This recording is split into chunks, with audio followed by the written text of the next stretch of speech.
Make real change. Make change real. The process is beautiful. Empower your mentality to make real change in the world. This is Coach King. Can I create? Can I create? That is a question that you must ask yourself. It's the aspect or the idea of innovation. I believe that God called us all to be creators. If we're made in his image, in his likeness, God is the creator. So that means we are creatives. And if we're not expressing our ability to create, a big piece of who we are is missing. An identity piece is missing. We create a lot of different things. We create children. We create artwork. We journal and create words. We create all day long. And if we lose this piece of ourselves, we lose a piece of who we are. But if you don't know this about yourself, then you need to discover that. Okay? So you have to ask yourself, in the time of change, can I create? Because creating something can be the key to get you out, to get you through a time of change. So ask yourself, can I create? This is about innovation. How can you be innovative? When you think of can I create in the aspect of change, in the idea acronym, creation is about innovating. And to get through change, you must be innovative, right? A new way of doing things. Okay. This is all about innovation, innovative thinking in time of change.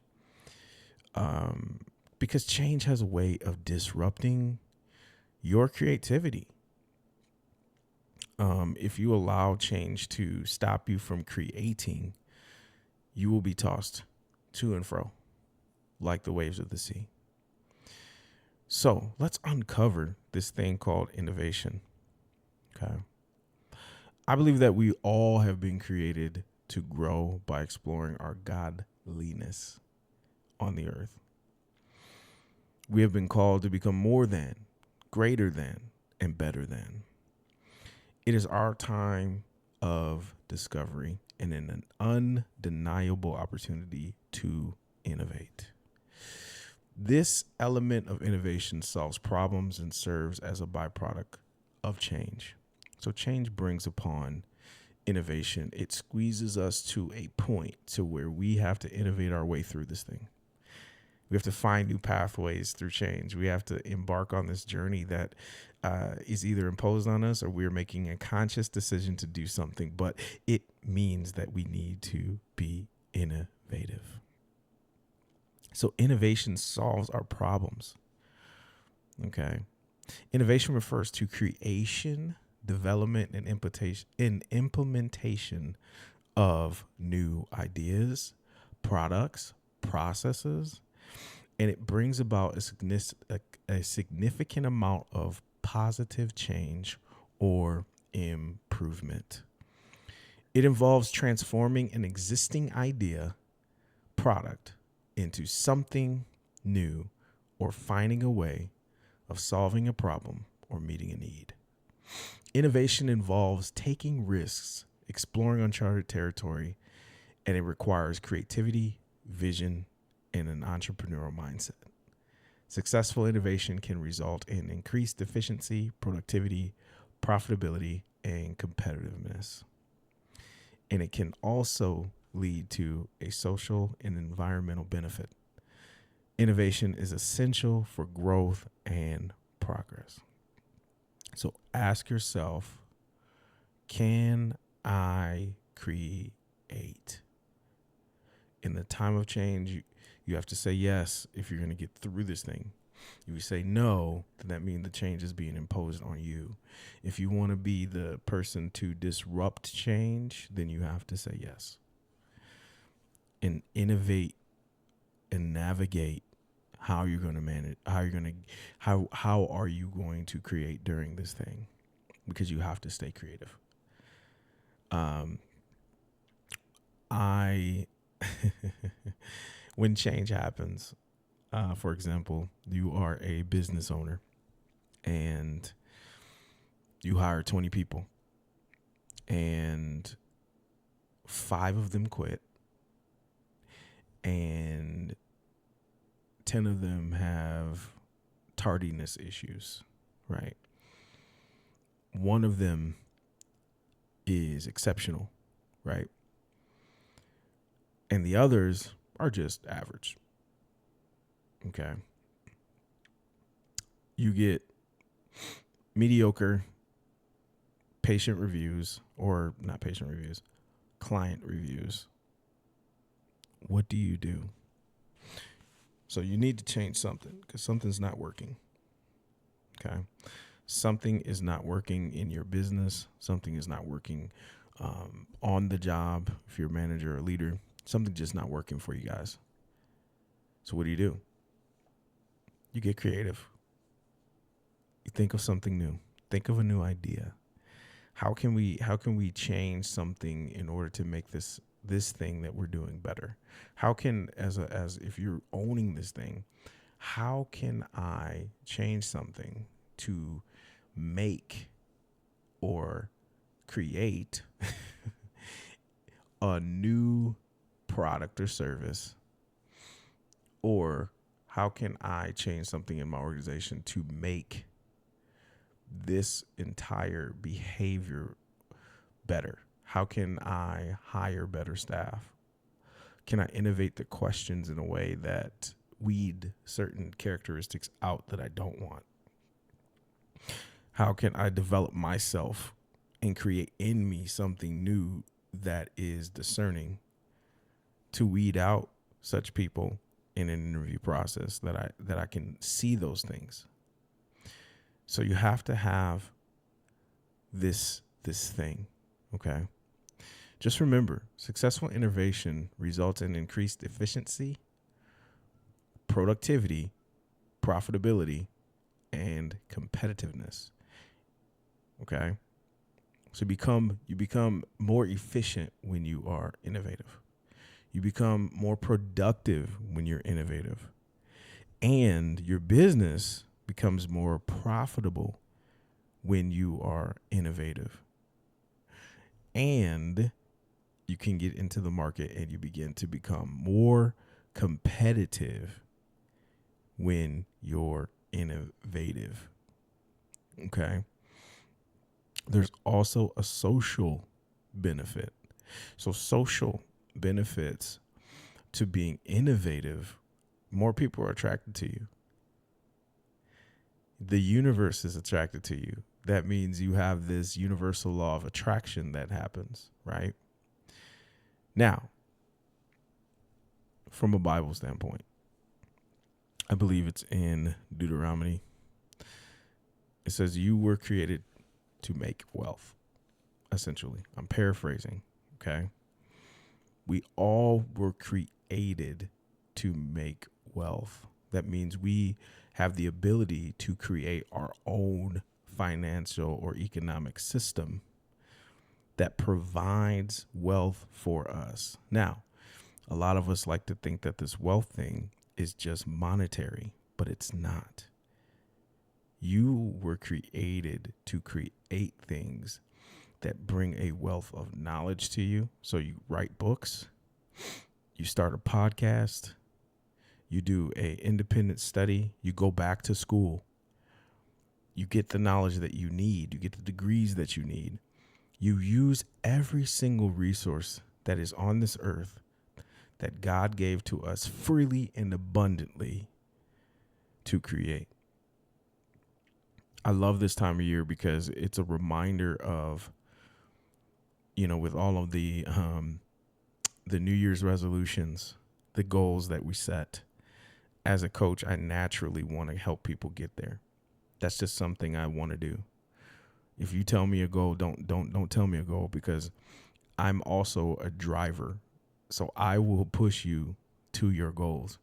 and it will irritate you. But I also will help you with the process. And that's part of being innovative, in that it looks at processes in the steps it takes to get you there. And an innovative thinker is somebody who can see what they're working with, look at all of the steps to get them there, develop short and long-term benchmarks, stair step them to that goal, and then drive them to that goal. Now, I use the word drive, but really I'm not driving. You're driving. As a coach, I've always empowered my athletes to, I've shown them what it should be, but I never dictate how. If you notice, I'm a man of faith, and I believe in God, and I believe in Jesus Christ, okay? And I read the Bible. And one of the principles, if you look at just kind of God characteristics, okay, in all of his creatorness or innovativeness, right? God never, he just tells you what to do. He tells you go, right? He never tells you how to get there. He leaves the how up to you. But he gives you the end, right? So he sets the goal for you. He provides the environment for you to succeed, right? He gives you all the resources that you need at your fingertips, but he never tells you how to get there. He sends this thing called the Holy Spirit to irritate you to it. And in Jonah's situation, I love Jonah because he'll send the thing to get you to where you ultimately need to be, right? And regardless of being lost in the wilderness for 40 years and generations dying, in the end, because we're people who can look at, hindsight 2020, because we read the story, right? We're not in the story. We are outsiders looking into the story. So we can see the beginning, the middle, and the end, but ultimately the result was God's goal, right? Right. And so for us, it's the same thing. We can get lost in the middle, right? So as a coach, it makes no sense for me to be caught up in how you get it done. Okay. Yeah, the process is like messed up. Okay. So depending on your level of leadership, if you're an entry level leader, like a supervisor, you literally walk hand in hand with people, right? As you grow and get to these bigger visionary goals, the hard thing is the human capital needed to push the agenda that you have. So from that level of detachment from the person that is walking with the implementation folks, the people that are boots on the ground, it's hard for you to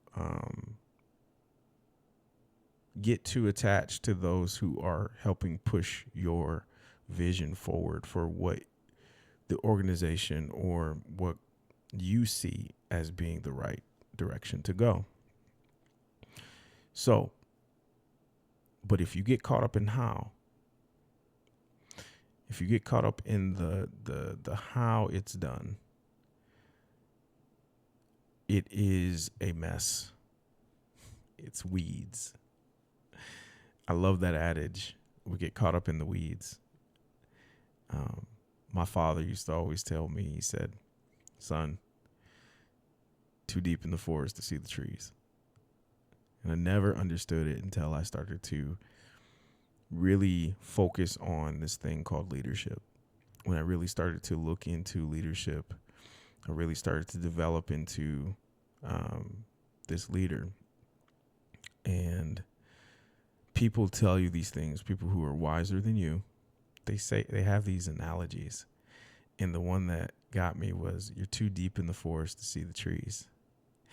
And it, I knew it was like, oh, this is the big picture. Get the big picture. Get the big picture. But people say that to you. You have an idea, but you don't understand it until you've experienced it or gained wisdom in that. And being in leadership roles or being in a leadership role, and being close to those various levels of leadership, the person that has the vision can't get caught, can't be too deep in the forest to see the trees. And if you're in the forest and you're so deep in the forest, that means you are too close to what's being implemented. I think the higher you go, the more your trust has to grow as well. And this word called integrity and honesty and trust have to be maintained in those relationships. You have to find a person of integrity. What characteristics are are people of integrity? So the things that hurt people, that are the people that are, deep in the forest.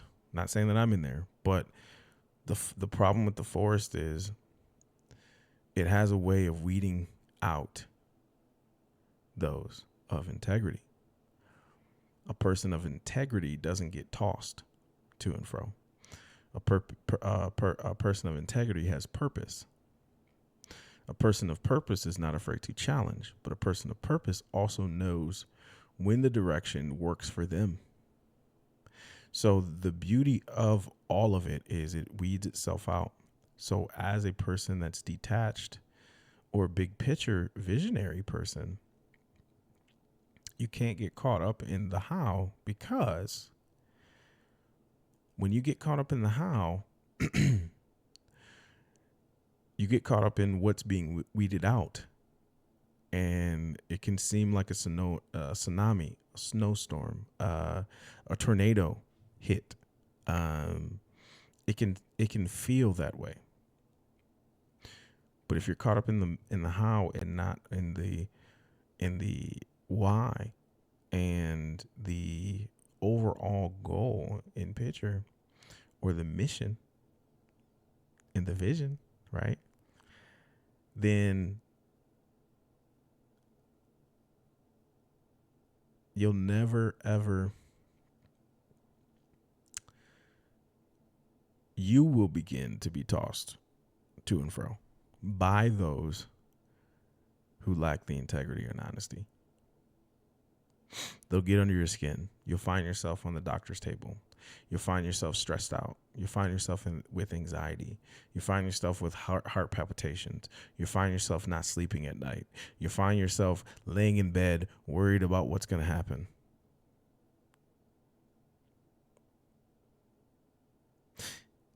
That is not living. That's not any way to live. And yes, you are responsible, but honestly, just carry out the mission and vision. Stick with that. That if you are, I had a saying, I was like, man, I realized that rulers are detached, like Caesars are detached from the lower class of boots on the ground. But I realized that wherever you are and whatever level of leadership you're at, there is still leadership, even though you may not have the responsibility, or you are the boots on the ground, or you are the hands and the feet, right? You are that person. You are still leading. There's a really good book that's out there called When Everyone Leads. And I realized that being a follower, the leader is relying on you to be the leader. The leader is relying on you to be the leader. Okay. And when you begin to understand that as an implementer, as a person that is following other people, you're actually being relied on. Your leadership is relying on you to lead. And that is such a beautiful concept. It's such a beautiful concept. And when it is, realize that that's when you find purpose and meaning in what you do.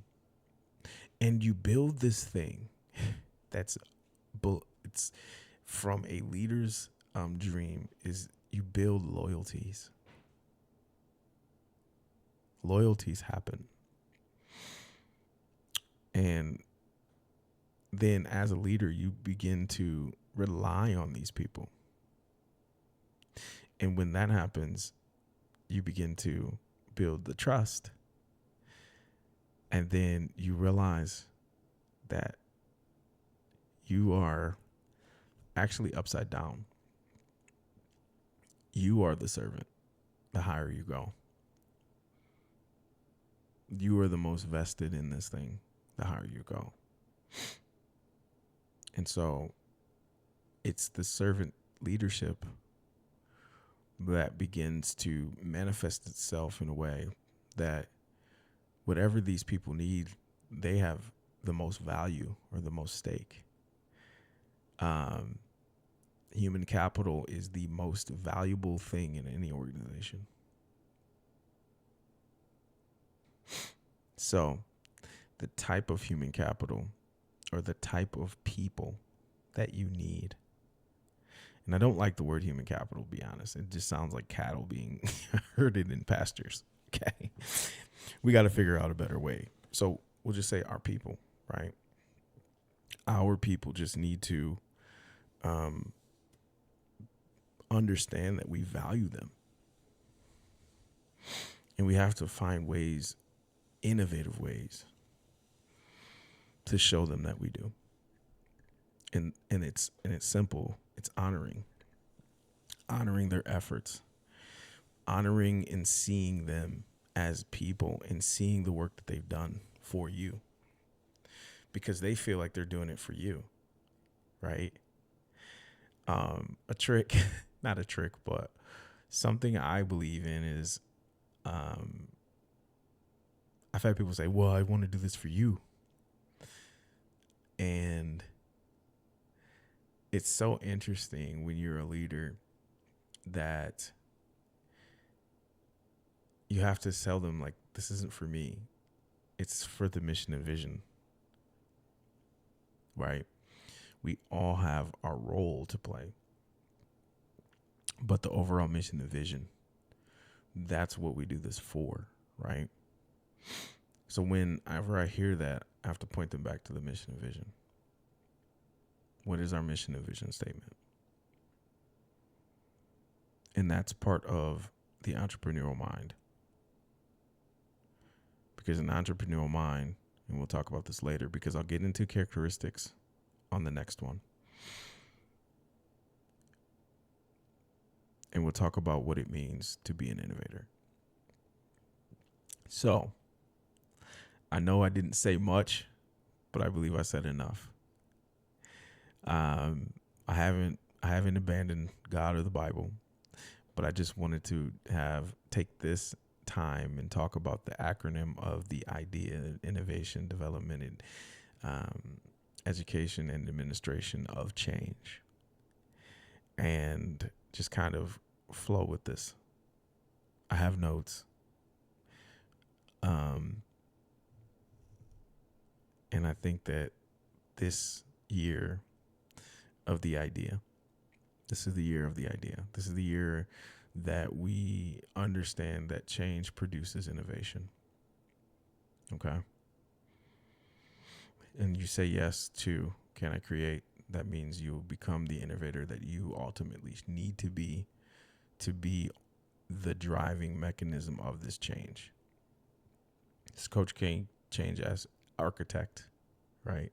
Leading you through the change time period and transformation into who you want to be, and ultimately how you want to be, and be seen in the legacy that you want to leave.